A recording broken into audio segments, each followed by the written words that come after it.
Louisville has issued a severe thunderstorm warning for northwestern Grayson County in central Kentucky, south central Breckinridge County in central Kentucky, east central Ohio County in central Kentucky, until 5 a.m. Central Standard Time.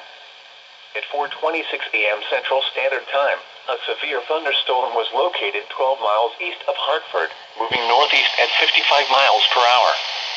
Expected hazards include 60 miles per hour wind gusts and quarter-size hail. This is a radar-indicated threat. The following impacts are expected. Hail damage to vehicles is expected. Expect wind damage to roofs, siding, and trees. This severe thunderstorm will remain over mainly rural areas of northwestern Grayson, south central Breckinridge, and east central Ohio counties, including the following locations: Horse Branch, Southeast Ree, Shreve, Westview, Tussey, Windy Hill, Buras, Pine Knob, Duff, and Rossini. For your protection, move to an interior room on the lowest floor of a building. To report severe weather, contact your nearest law enforcement agency.